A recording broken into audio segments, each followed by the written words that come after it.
Modern Warfare 4.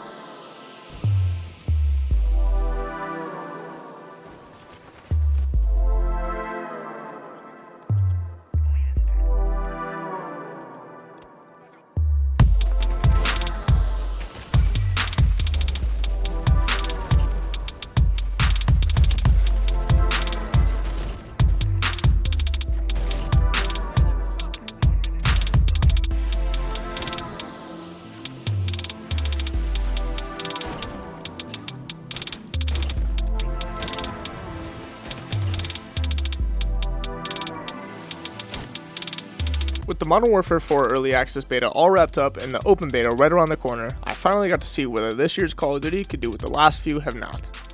Win me back. I've been pretty critical of Call of Duty over the past few years, but I still wanted to enter this beta with an open mind and judge the game for what I believe it is. After spending the weekend with it, I honestly had a good time.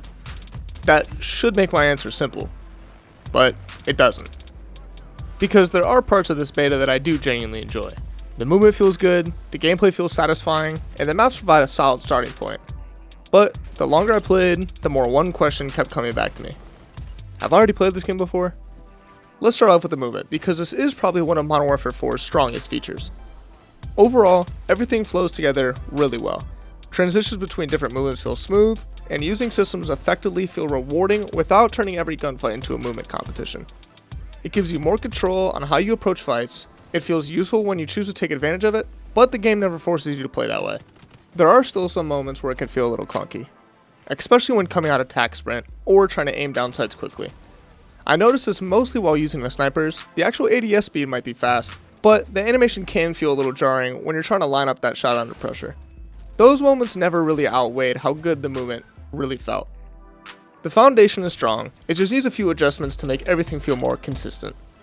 The maps also left a pretty good first impression. Visually, I think they're done well. The lighting, colors, and smaller details give them more personality than I expected. Even something as simple as the animations at the beginning of every match helps make each map feel just that more memorable. More importantly, the maps actually play well.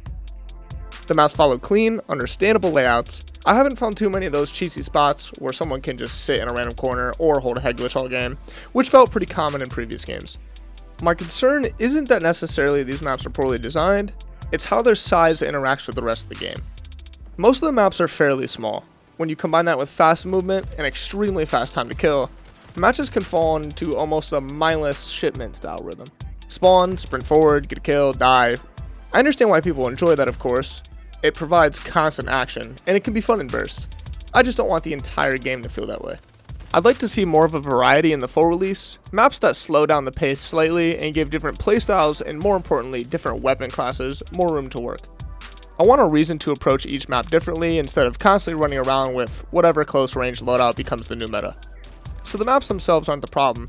I'm more concerned that small maps, fast movement, and extremely fast TTK could push every match towards the same style of play. That brings me to the gunplay, which is another area where I came away mostly positive. The weapons generally feel smooth, powerful, and satisfying to use. More importantly, most weapon classes do seem to serve an actual purpose. An SMG should dominate up close, and an assault rifle should give you the advantage at medium range. That sounds obvious, but experimenting becomes more enjoyable when each weapon category have their clear strength. There will always be a meta, even during the beta. Certain weapons already stood above everything else, but at least for right now, it didn't feel like every weapon outside of one specific loadout was completely useless. There is a downside to that specialization though. Some weapons almost feel too weak outside of their intended range.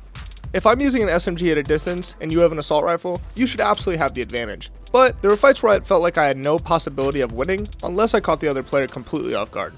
Weapon classes need strengths and weaknesses, but using the wrong weapon at a certain distance shouldn't automatically make the fight feel unwinnable.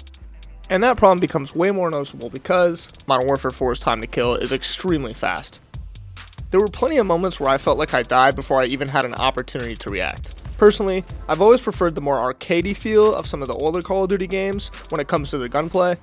I don't dislike everything about the newest Modern Warfare formula, but I enjoy it when the more realistic elements aren't pushed so far that every gunfight ends almost instantly. A slower TTK would give more players more opportunities to react, use the movement systems effectively, and potentially outplay someone instead of just every counter being decided by who sees the other player first. The developers have already started adjusting weapons to address this, which is at least a step in the right direction, and I'm glad the issue is receiving attention. And the open beta should give us a better idea whether those changes are enough. Another area I'm not completely sold on is the weapon progression. I've never really loved Modern Warfare's approach to leveling weapons. I don't really want to level my sniper dozens of times just to, unlock a collection of reticles and attachments I'll probably never use. That makes progression longer without necessarily making it rewarding. I miss the philosophy behind the systems like Pick 10, where equipping an attachment involves an actual trade-off. Your choices mattered because you couldn't equip everything at once, which made each unlock that more meaningful. Here, unlocking dozens of attachments doesn't automatically make progression deeper, sometimes it just makes it feel padded. Most of these problems can be tuned, weapons can be balanced, animations can be smoothed out, and the full release could provide more variety in its maps and progression. But my biggest concern cannot be fixed with the balance update, because it's a problem that has followed Call of Duty for years now. Modern Warfare 4 feels too similar. Maybe that's partially on me. The game is literally called Modern Warfare 4, so expecting it to completely reinvent Call of Duty was probably a little naive. And familiarity isn't automatically a bad thing. People have spent years asking Call of Duty to stop changing systems that worked. If something is good, it doesn't need to be removed just so the next game can claim that it's different. My problem isn't that Modern Warfare 4 builds on what came before it, it's that I'm still trying to identify what this game can call its own. I feel like I've been playing different versions of the same experience since 2019. The weapons change, the maps change, movement gets faster, slower, systems are added, removed, and eventually brought back. But underneath those adjustments, the games have started blending together, especially since they began sharing so much of that Warzone foundation. And I think that's a part of the reason Call of Duty reveals and betas don't really feel exciting like they used to. It's difficult to be surprised or excited when you already have a pretty good idea of what the next game will look, sound, and even feel like before you touched it. I miss when Call of Duty was willing to experiment, even when those experiments didn't completely work. Not every risk is going to succeed. Some of the series' most ambitious ideas got mixed reviews for a reason. But I would rather see Call of Duty attempt something memorable and occasionally get it wrong than continue safely rearranging ideas we've already played with. That doesn't make Modern Warfare 4 a bad game. Honestly, that's what makes my opinion so complicated. The movement is good, the maps are well designed, the weapons are satisfying. I enjoyed playing the beta, and I'm probably going to enjoy playing the open beta too. Modern Warfare 4 may end up being a genuinely good game, but after a run of games that in my opinion have ranged from disappointing to just alright, being good wasn't the only thing I wanted.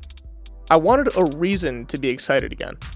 This is still only a beta. The full game will offer more content, and there might be parts of Modern Warfare 4 we just haven't seen yet. So I'm not ready to make my final judgment on the game just yet. But a beta is supposed to introduce us to their foundation, and while the foundation is fun, I'm still waiting to see what makes this more than another version of Modern Warfare. Call of Duty will always have a place in my heart. No other game feels exactly like it, and that's why I continue giving each new release a chance. So yes, I enjoyed my time with the Modern Warfare 4 beta, but I'm still trying to figure something out. Did I enjoy it because I love Modern Warfare 4, or because I love Call of Duty?